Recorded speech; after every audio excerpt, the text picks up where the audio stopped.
khudbadda mambarka isagoo khudbadaynaya nin caraabiya isdhex taagay dadku dhexdii oo yidhi rajulun ghariib baan ahay jaa'a yas'alu can diinihi laa yadri maa diinuhu nin ghariiba ayaan aho diinta islaamka ku cusub oo u yimidee diintiisa islaamka inuu wax kaa weyddiiyo khudbaddii jumcada intuu nebigu joojiyey ayuu ka dhaadhaco ninkii halkii buu ugu tegey kursigii baa la daba qaaday nebiga calayhi salaatu wassalaam mas'alad allii mas'aladduu raba inuu nebiga weyddiiye markuu weyddiiyey uu u dhammaystiray ayuu nebigu soo noqdo khudbaddii buu nebigu dhammaystiray waa macallim haddaad macallim tahayna mahalkaagu waa nebi maxamed calayhi salaatu wassalaam mahalulaclaa ciddaad ku dayanayso waa nebi maxamed calayhi salaatu wassalaam haddaad qaa'id ummadeed aad tahayna u fiirsa dulqaadka nebi maxamed calayhi salaatu wassalaam nin reer baadiyo oo acraabiya ayaa nebigeennoo saxaabadiisu hareeraha ka socdaan gadaal intuu kaga yimidday ayuu cimaamaddii nebiga go'i nebiga hunguriga kaga qabtay markaasuu weliba hadal adag ku yidhi xoolaha ilaahay agtaada uu dhigay adiguna ma lihid awowgaa cabdulmutalibna ma leh nasiibuu ka yidhi intuu nebigu qoslay buu ku yidhi siiya buudha 100 halaadoo geela isagiina la siiyey xaakim haddaad cid ummad taladeeda aad haysid ama magaalo xakum ama waddan xakum ama tuulo xakum ama tala reereed hay cidda aad ku dayanaysa waa nebi maxamed waa mahalulacla dhinac walba waxa uu nebigu bashariyadda u yahay mihaalkii u sarreeyey lagu dayanaayey inaad ku daba liibaanta mooyaane ku daba khasaari maysid abadan abadan limaadaa la'anna ilaahay baa yidhi wain tutiicuuhu tahtaduu haddaad nebi maxamed aad raacdaan ood ku dayataan waad hanuunteen baa ilaahay yidhi tabaaraka wa tacaala saxaabadu ninka inay gacan ula tegaan bay ku hamiyeen walaakiin nebigu uu dhoolla caddeeyey intuu qoslay saxaabadii cadhadii buu ka baabbi'inayaa markaa buu nebigu isaa intuu ege buu qoslo wuxuu ku yidhi war waxa uu doona siiya buu nebigu yidhi kaxeeyo baytalmaalka geeyo oo siiya buu yidhi haniimadii gaalada laga soo qaaday buu nebigu sidaa u qaybinayey kan intaas siiya kan intaas siiya kan intaas siiya nin acraabiyo reer baadiyaa ayaa saxaabada isdhex taagoo qayliyoo yidhi wallaahi qaybtan la qaybiyey lagumana caddaalad falin ilaahay dartiina looma bixin buu yidhi hadalkaa cidda lagu leeyahay waayo waa nebiyullaahi moxamed calayhi salaatu wassalaam balu fiirso dulqaadka nebigeenna eeg siduu nebigu ummadda iskugu waday eeg nisbaddan la qaybiyey laguma caddaalad samaynin ilaahay dartiina loogama jeedo hadalkaa ninka lagu leeyahay maaha shakhsi kale waa nebi maxamed markaa cabdulaahi bni mascuud radia allaahu canhu ayaa maqlaayey markaasuu nebiga u tegey calayhi salaatu wassalaam markaa buu nebiga u sheegay markaabaa wejigii nebiga ayaa markiiba doorsomoo isbeddelay markaasaa nebigu yidhi hadday ilaahay nebi maxamed caddaaladdu xaggooda ka iman ayaa kaloo caddaalad samayn buu nebigu soo qabtoo ninka xidhi nebigu ma odhan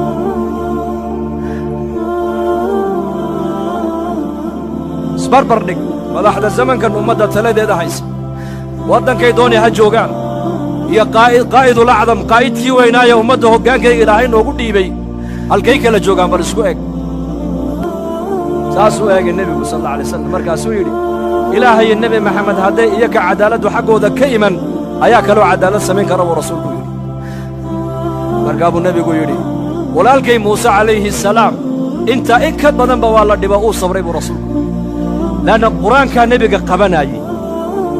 qur'aanku waa usuulu dacwa usuusha dacwadda qur'aankaa laga bartaa qofka muuminka waxaa xakamaynaya waa qur'aanka weeyaan haddaad cadhooto qur'aanka ku noqo haddii lagugu gafo qur'aanka ku noqo haddaad talo ummadeed kaa gurracanto qur'aanka ku noqo waa inaad noqotaa marjacaaga waa inuu ahaadaa qur'aanka limaada li'anna qur'aanku waa kalaamka ilaahay tabaaraka wa tacaala caddaalad dhammaystiran baa qur'aanka ku dhammaystiran waa maxkamad caddaalad oo dhammaystiran markaa buu nebigu walaalkay muuse calayhi salaam waa nebi muuse intaa in ka badan ba isagana waa la dhibo uu iska sabray dee anigana waa sabri bay ka dhigan tahay markaa wax kale iima yaallo sabirunbaa ii yaallo weeyaan sabir badana dulqaad badana nebigeennu calayhi salaatu wasalaam dulqaad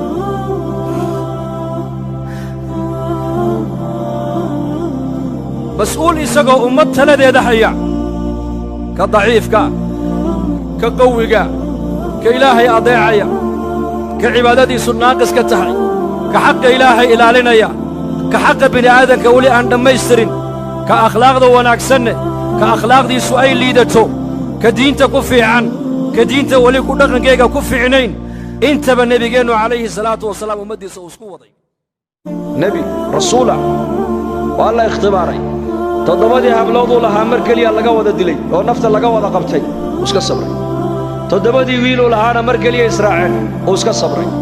beerihii iyo tijaaraddii iyo xooluhuu lahaayoo dhan mar keliya laga qaaday uu iska sabray markaasaa jidhkiisii welibana xanuun lagu riday uu iska sabray xanuun nooceeyaa gaadhay waxaa la yidhi jidhkii intuu dhammaaday harigga iyo lafahaas ku dheggan bas markaasaa wax ehela waxaa u soo hadhay xaaskiisii markaasay qaraabadiisii ku yidhaahdeen ama magaalada adigu nooga bax ama annagu aan kaaga baxno may anaa iniga fududoo iniga tegaya buuri way tukugisay bannaankaabay u saartay geed bay hoostiisa dhigtay 18 sano ayaa culummada qaar sheegaan ayuu geed hoos jiifay subaxdii bay ka tegaysay magaaladay u soo noqonayso dadkay u shaqayn jirtay aqalladay ka shaqayn jirtaa la yidhi wixii mushqaayad la soo siiya intay ugu soo iibiso khubs iyo idaam ayay markaa nebiga u keeni jirtay geedka hoostiisa markaasay ku tiraahdaa ayuubow xanuunkan halkaa ku gaadhsiiyey in ummaddii iyo dadkeennii ay bannaanka inoo soo tuuraan nebi ducadiisa la aqbala ayaa tahee ilaahay maad noo baridaha kaa qaada xanuunkan oo dadkaan ku dhex noqonne markaa buu ku yidhahdaa 70 sanaan barwaaqo ku soo jirnee ma inta yar baan u adkaysan kara laanahay buui barwaaqadii buu xasuustay isagu waa sunnada ilaahay daa'iman qofka u fiirsada ma inta nicmad aan haysanno ayaa badan mise inta dhibaatadu inagu dhacda ayaa badan midkaa badan nicmaddaa badan marka ambiyadu nicmadday eegayeen mar walba deedna muncimka markaa way ka xishoonayeen ilaahay way ka xishoonayeen markaa buu xaaskiisii ku yidhi 70 sanaan barwaaqo ku jirnee baa muddada yar baan u adkaysan kari laanahay ayadoo magaalada ku maqan maalin maalmaha ka mid a labadii dad isaga ugu dhoweedee qaraabadiisa ah ayaa markay u yimaadeen sheeday ka joogsadeen baa la yidhi mid baa yidhi markaa war u dhowaani mayno xanuunkiisa inuu nagu soo tacadiyaan ka baqaynaaye malaha dembi wuxuu galay ninkani dadku aynan gelin eraygaasuu markaa nebi ayuubuu maqlay kolkay ka noqdeen ayuu gurguurtay deedna meeshuu ku xaajoonaya markuu ku soo xaajooday geed kale geedkii uu ka yar dhaqaaqo xaggaabuu uga dhaqaaqay halkaabuu markaa ku ducaystay baa layidhi ducadiisana waatan qur-aanka ilaahay noogu sheegay fii suurati alambiyaa waid naadaa waayuuba id naadaa rabbahu annii massaniya adurru wa anta arxamu arraaximiin ayuub calayhi salaam rabbigiibuu u dhawaaqay oo rabbigiibuu la munaajoodu u qayla dhaandirto markiiba wuxuu yidhi ilaah aniga dhib baa i soo gaadho i taabatee adiguna kuwa naxariista ka ugu naxariis badan baa tahee ilaahu dhibkaa iga qaad buu yidhi ilaahay markiiba ducadiisa waa ka aqbalay baa layidhi halkii uu joogay baa lagu yidhi lugtaada dhulka ku dhifo urkud birijlika 18 sana nin jiifay oo xanuunsanaa awoodda jidhkiisa ku jirta ee dhulka markuu harraatiyey biyo uu kaga keeni karaa waa awooddeen yacni adagu asbaabtii la kaalay weeyaan annagaa biyaha soo saarayne lugtaada yar dhaqaaji bas asbaabtan adduunyadan arkayno oo dhan nidaamka ilaahay baa ku dhex jira asbaabtan sida jidhka bini'aadanka ruuxdu ay ugu dhex jirto ayaa asbaabtan adduunka aad arkaysaan nidaamka ilaahay baa ku dhex jira marka nidaamka ilaahay isheennu ma qabanayso qudradda ilaahay baa caalamkaa maamulaysa lugtii buu nebi ayuub saa u dhaqaajiyey dhulkuu ku celiyey labada lugood dhexdooda biyo ka soo baxeen baa la yidhi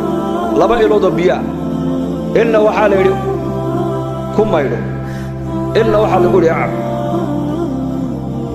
uu maydhay jidhkiisii waa caadi uu cabbay caloosha iyo gudaha wixii xanuun kaga jiro dhanba bannaanka uga soo baxay uu soo kacbay mar keliya xaaskiisii baa magaalada ka timiday way ku wareegtay iyadoo xishoonaysa markaa waxay tidhi oday ayuub la odhan jiray oo bukaan ahaa oo muddo 12 sana halkaa aan la joogay oo maanta aan ka tegey magaaladaan ugu maqnaayo aan u shaqo tegey miyuu dhintay ma dugaag baa qaatay weliba dhallinyarnimadiisiina adigu aad kuugu ekaaye formigiisii baad leedahee markaasuu yidhi ayuubu aniga buu ka yidhi ana ayuub ayuubkii aad kaga tegtay sariirta dusheeda ee jiifay ee kici kari lahaa waa isagii ducaan ducaynay ducadii baa ilaah noo aqbalay istiqaama haddaa dadku diintooda ku sugnaadaan waxaad ogaataa xaaladdu hadday timaado xaaladdu wax daa'ima maaha saciid ibn zayd radia allaahu canhu islaam baa ka soo ashkatootay maxay kaga soo ashkatootay dhul aan lahaa ayuu beertiisii ku darsaday tidhi weliba ceelkaana anigaa leh iyadu haddama le ogow isagaa iska leh waa been abuurasho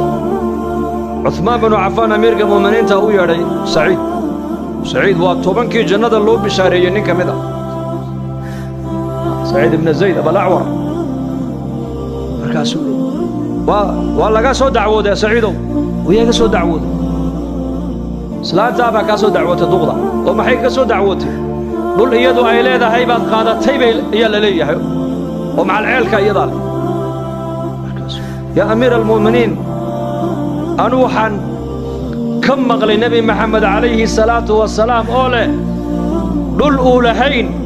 taaka dhul uu lahayn ninka dulmi ku qaata buu nebigu yidhi maalinka qiyaamaha waxaa lagu cuquubayn doonaa 7 dhul intoo silsilad loogu xidho ayaa qoorta loo gelinoo la odhan doonaa jiidoo la kac lamana kici karayo maanuu xadiiska nebi maxamed ka hayo ka maqlay may kula tahay xaq bini aadan inaan dulmi ku qaadan ilaahow hadday igu been abuuranaysa buu yidhi indhaha ka qaad ha dilin adoo indhaha ka qaada mooyaane halkaana ay sheegaysa ilaahu ku dil buu yidhi dhulkii uga kacay ha qaadatay buu yidhi siiya waa indha beeshay dam markaasay odhan jirtay way habaarkii saciid baa igu dhacay way habaarkii saciid bin zayd baa igu dhacay iyadoo indhalo dhulkii ay ku sheegatay isaga wareegaysoo indhala ayay ceelkii ku dhacday bale ceelkii bay ku dhacday lagamaba soo saarin halkiiba qabrigayga laga dhigo lagu aasay xaqa bini aadanku ciyaar maaha ma anuu nebi maxamed ka maqlay taaka in la egoo dhul xaqa naas ninka gardarro ku qaata 7 dhul baa qiyaamaha qoorta loo geliyaa oo lagu yidhaahdaa la kacoo jiid lamana kici kara buu nebiguna ma jiidi karaayo maanuu xadiiska nebi maxamed ka maqlay may kula tahay cuثmaanu inaan dhul bini aadan aan xaqdarro kaga qaadan ilaahow hadday igu been abuuranaysay buuhi indhahana ka qaad halkaan ilaahu ku dil buu waxaasi waa alla ka baq waxa bini aadanka xaqooga kaa joojinaya waa maxay waa alla ka baq markaad ilaahay ku xisaabtamaysa inuu ku arkaayo uu ku maqlaayo aakhare inay jirtana ay ku hor taallo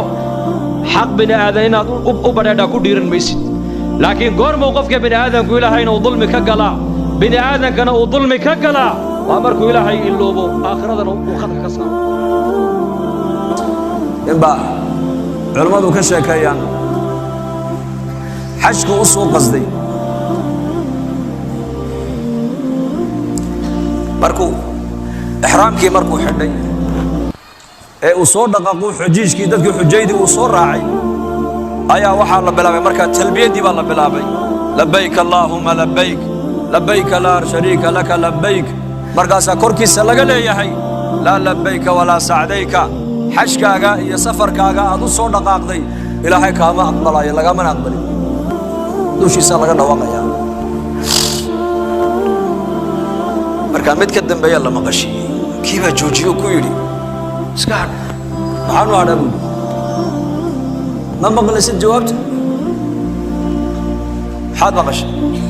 markaad tidhahdid labbayk allaahumma labbayk korkaagaa laga leeyahay laa labbayka walaa sacdayka xajkaaga iyo cimradaada iyo sacigaaga iyo safarkaaga lagaama aqbalin baa lagaa leeyahay ma maqlaysid iska hadh haysdaalina lacagtana iska hayso qarashkan inuu kaa bixinay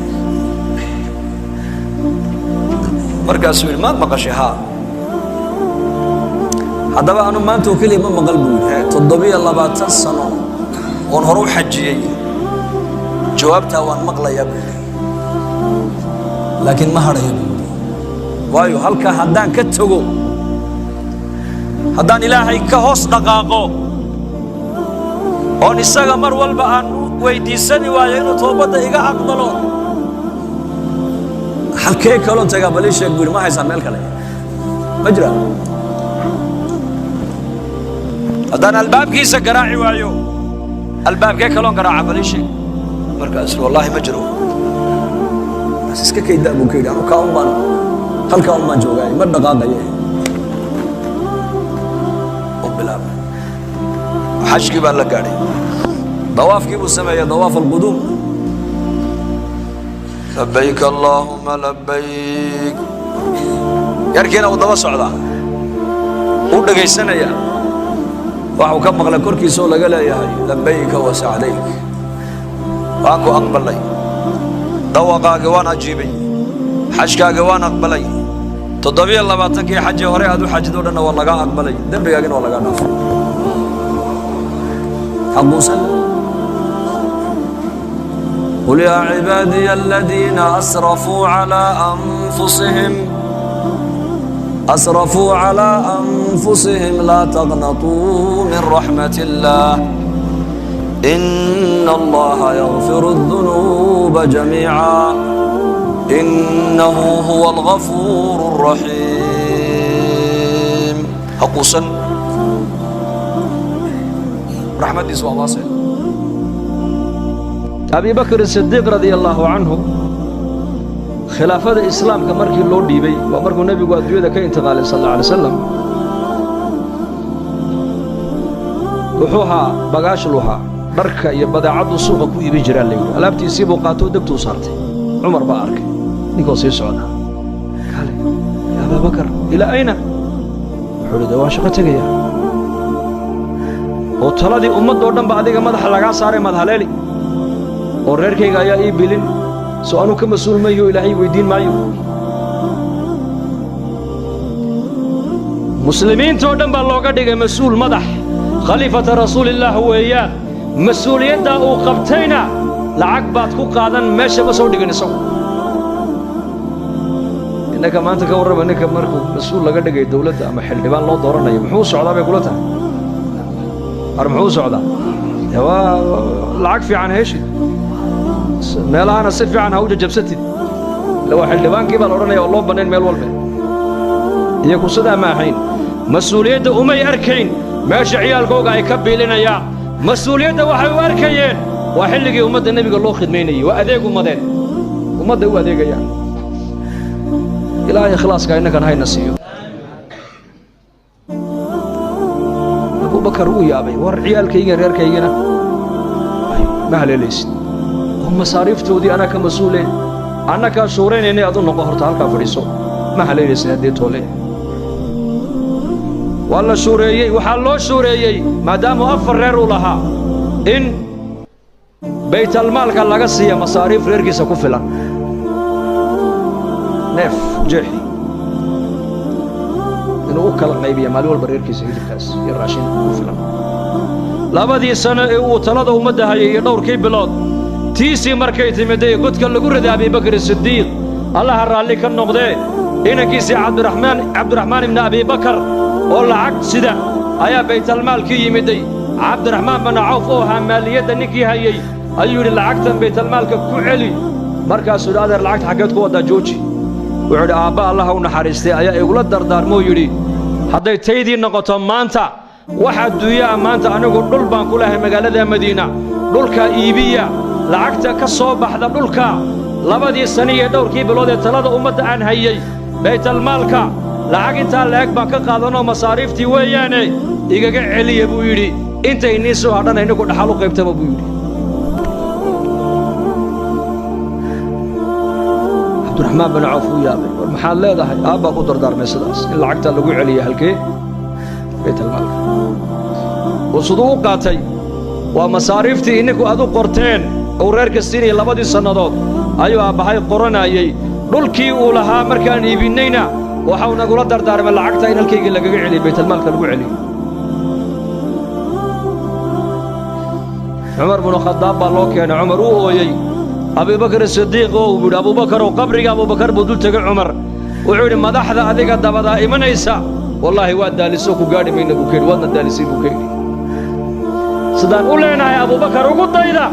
وادنا دالسين بوكير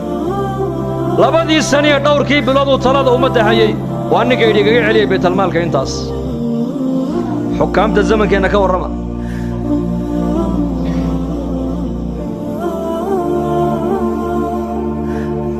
فعاصم حاكيني والله كبق إلهي بك عبسنيين آخرة يكون حساب تميين مركاسا كوغي مدحاها حق إلهي نوا إلهي حقوق دي بني آدم كان أساس وسكا إلهي كوغي فقير كاها حق إلهي نسلو وسكا إلهي حقي دد كان وسكا إلهي